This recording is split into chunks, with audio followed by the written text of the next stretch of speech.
He crashed into her bookstore like a hurricane, so she lent him the world's ugliest umbrella.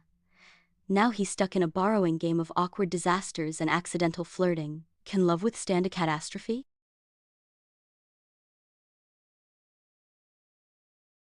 The rain wasn't falling, it was attacking.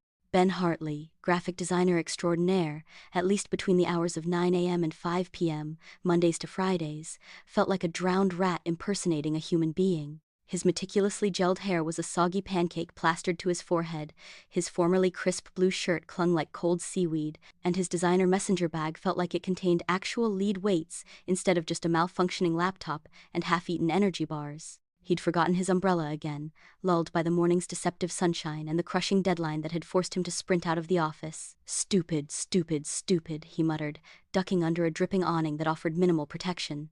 He scanned the chaotic street, a blur of wet asphalt, neon signs smeared by the downpour, and miserable pedestrians huddled under inadequate cover. His salvation materialized a few feet away, a warmly lit storefront displaying haphazard stacks of books in its large window.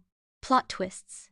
The sign above the door proclaimed in swirling, slightly peeling gold letters, "A bookstore. Sanctuary." Ben lunged for the door, his waterlogged sneakers slipping on the slick pavement. Momentum carried him forward, and he burst through the entrance not with grace, but with the controlled chaos of a bowling ball hitting the last pin. He stumbled, arms windmilling wildly, and collided shoulder first with a precarious tower of hardcover classics displayed near the entrance. "Oh, crumbs!" Ben yelped as the tower swayed, groaned, and then surrendered to gravity with a thunderous crash. Books fanned out across the worn wooden floor like a literary landmine. Silence descended, broken only by the drumming rain on the window and Ben's ragged breathing. He froze, mortification heating his face despite the chill. Slowly, he looked up. Standing behind a polished oak counter piled high with yet more books and a vintage brass cash register was a woman. Her dark hair was pulled back in a messy, efficient bun, escaping tendrils framing a face currently sculpted into an expression of weary resignation mixed with profound skepticism. Her eyes, a startlingly clear hazel, regarded him over the top of stylish, slightly crooked glasses. She wore a chunky knit sweater the color of rich burgundy and dark jeans with what looked suspiciously like ink stains. Ella Chen, owner of Plot Twists, according to the discreet name badge pinned to her sweater. She sighed, a long-suffering sound that seemed to originate from the soles of her well-worn boots. "Emergency protocol," she stated flatly, her voice drier than the pages of the books currently scattered on the floor. She didn't move to help. She simply pointed a finger towards a stand near the door.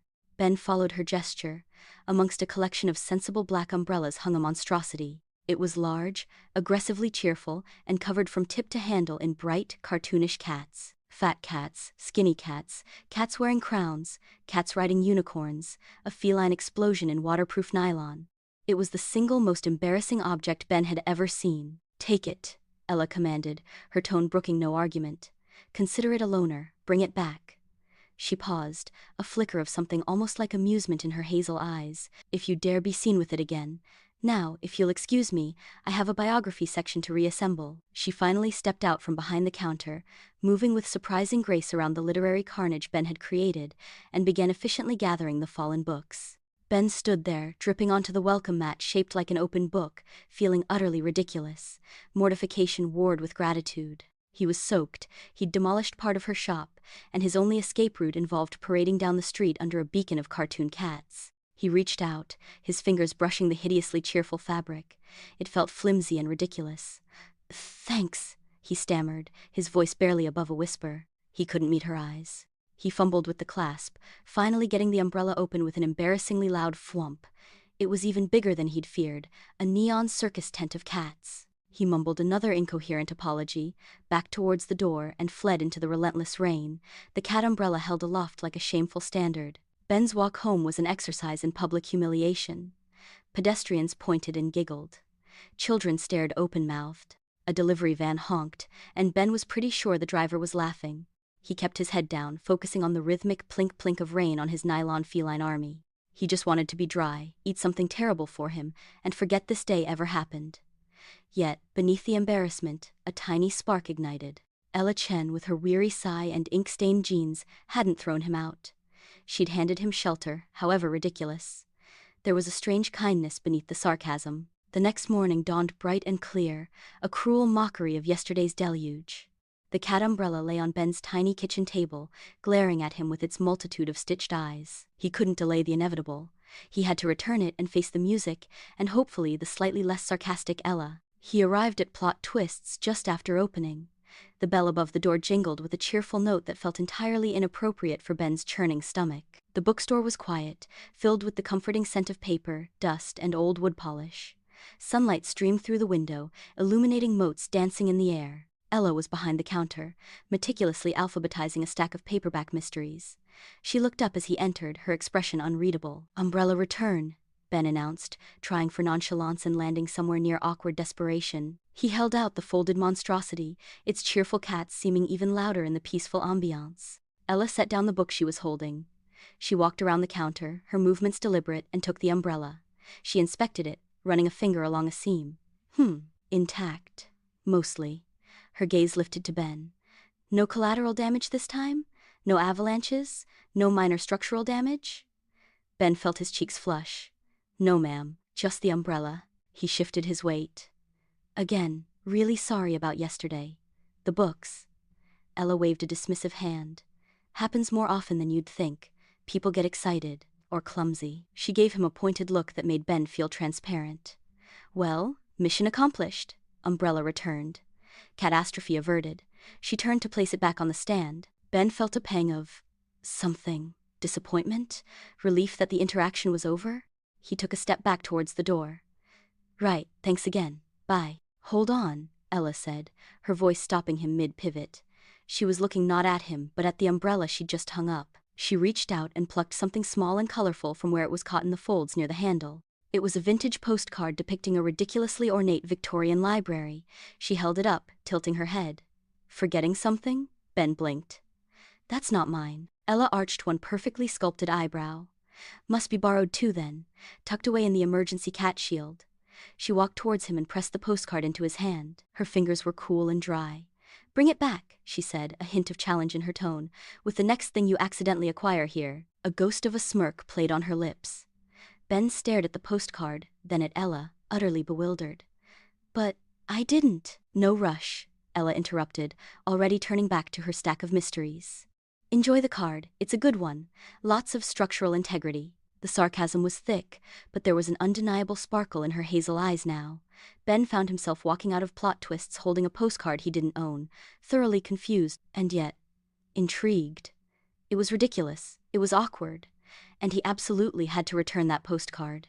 The borrowing game, as Ben privately dubbed it, escalated with spectacularly awkward results. Returning the postcard.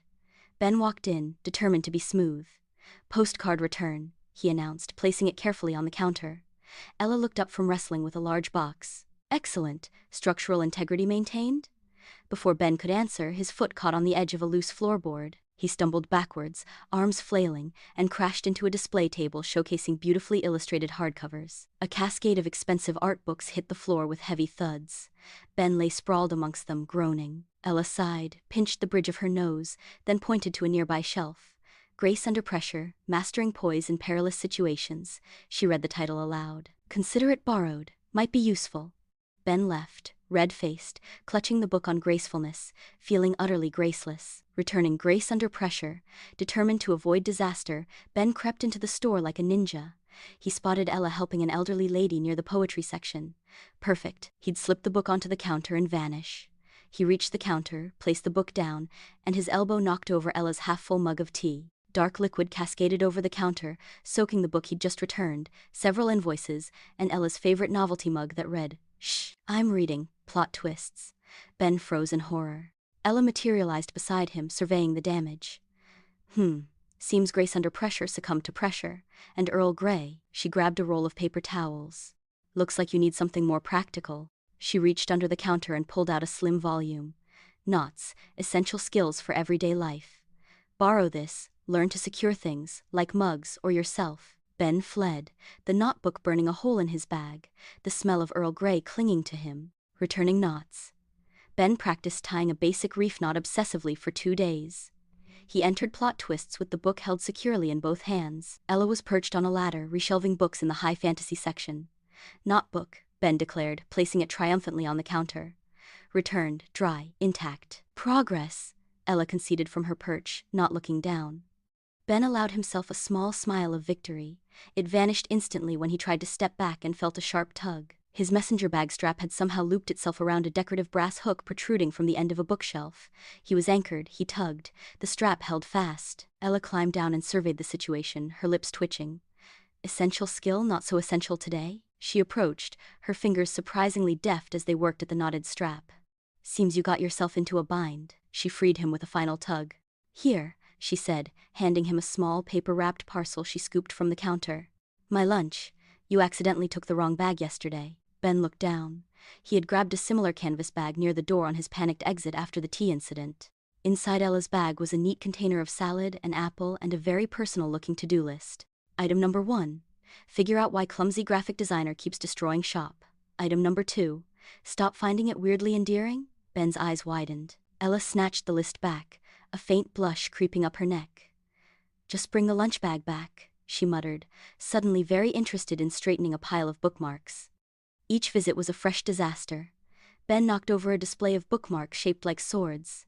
He tripped over a sleeping shop cat, Mortimer, a grumpy Persian Ella adored. He sneezed violently while examining a delicate pop-up book, causing several pages to flap dramatically. Each time, Ella was there with a dry observation and a new item to borrow: a book on local architecture after the bookmark, sword incident, study stable structures, a lint roller after Mortimer shed all over his trousers, contain the chaos, a beautifully bound blank notebook after the pop-up book sneeze, for ideas that explode out. Through the mortification, something else bloomed.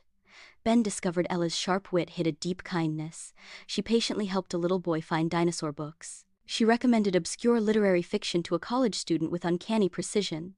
She had a soft spot for cheesy romance novels she hid behind the counter. Ben found himself sharing his own stresses, impossible clients, his dream of illustrating children's books. Ella, in turn, confessed her worries about competing with online giants, her failed attempt at knitting sweaters, hence the ink stains, dyeing gone wrong, her love for terrible 80s power ballads. Their conversations, often happening amidst the wreckage of Ben's latest mishap, became the highlight of his week. He started noticing the way her eyes crinkled when she tried not to laugh, the specific scent of old paper and bergamot tea that clung to her, the surprising warmth in her voice when she talked about a beloved book. He also realized, with dawning horror, that he was falling for the woman who witnessed his most spectacularly awkward moments.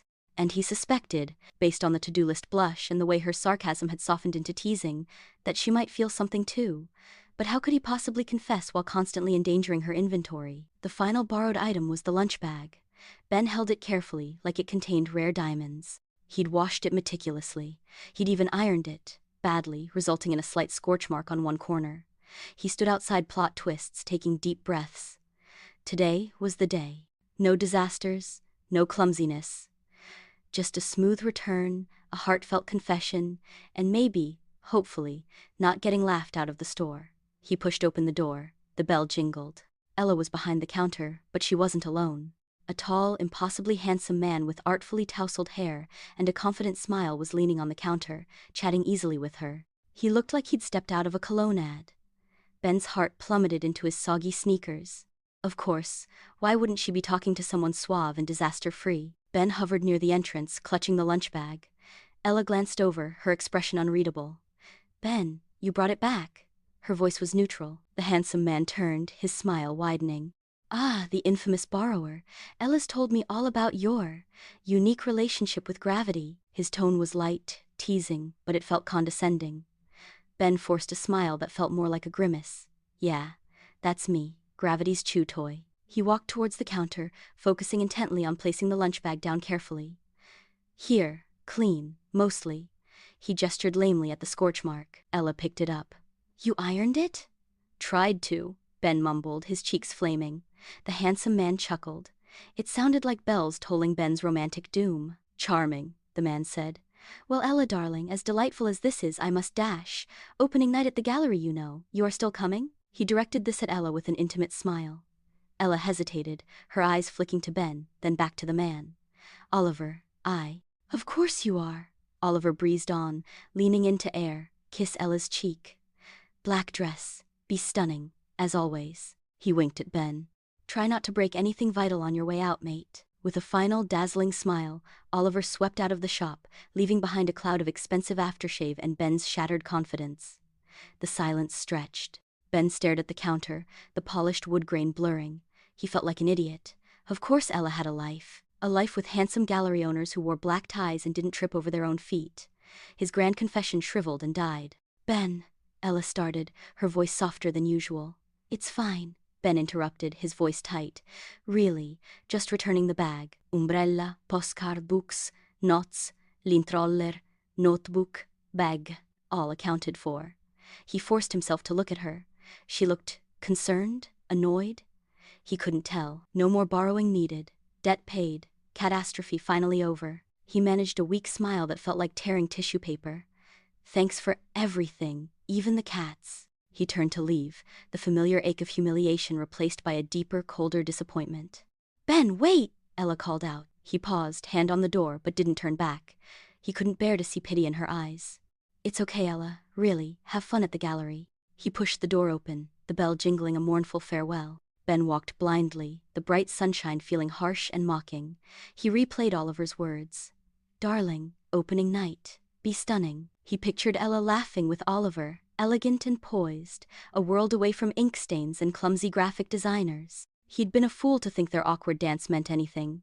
He was just the comic relief in her life. He reached the small park near his apartment and slumped onto a bench, burying his face in his hands. He'd messed up, not just today, but the whole thing. He should have been smoother, less. Ben. He'd had his chance during their conversations, amidst the chaos, and he'd choked. Now it was too late. Thought I might find you here.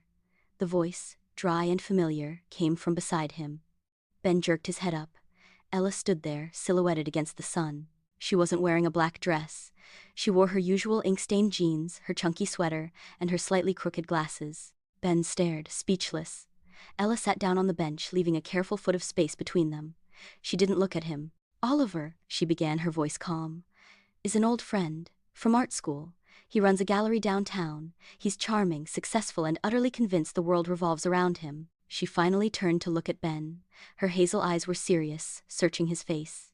He asked me to the opening as a friend, because he needs numbers, because he thinks my quirky bookstore vibe adds bohemian credibility, not because he sees me like that, and not because I see him like that. Ben's heart hammered against his ribs. But the darling, the kiss. Ella rolled her eyes. Oliver calls everyone darling. He air kisses statues if he thinks they're fashionable. He's harmless mostly, but about as deep as a puddle after your lightest drizzle. A small smile touched her lips. Unlike some people I know, Ben swallowed, hope warring with disbelief. Some people?